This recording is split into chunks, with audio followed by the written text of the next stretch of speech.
कि जो वाकई ही में सत्ता, जिसे सत्य कहा जा सकता है, उसका बोध हो जाए।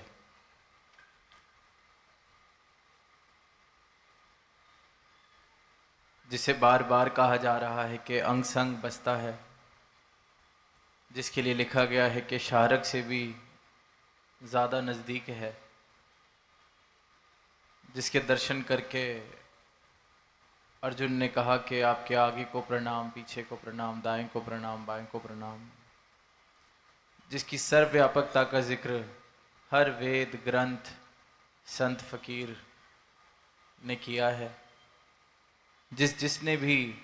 इस एक सत्ता को प्राप्त किया है, उसकी गवाही फिर एक जैसी ही रही है। ये नहीं कहा कि किसी ने इसे प्राप्त किया तो किसी ने कह दिया कि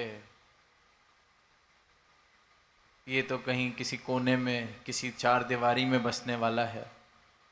किसी और ने प्राप्त करके कोई और गवाही दी। समय कोई भी रहा हो, युग कोई भी रहा हो, स्थान कोई भी रहा हो, जब भी किसी ने सदगुरु की कृपा से इस परमात्मा का बोध किया है, इसके दर्शन करे हैं, इसको प्राप्त किया है, जिसका जीवन सही मायनों में प्रेमा भक्ति से सराबोर हुआ है, फिर उनकी गवाही इस परमात्मा को लेकर एक जैसी है। शब्द भाषा जो मर्जी हो, समय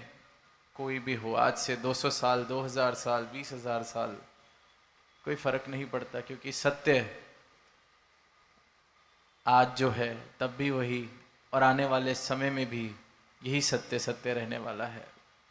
जो आज जिन्होंने दर्शन करके गवाही दी है कि मेरे अंग संग बस रहा है, मैं देख रहा हूं,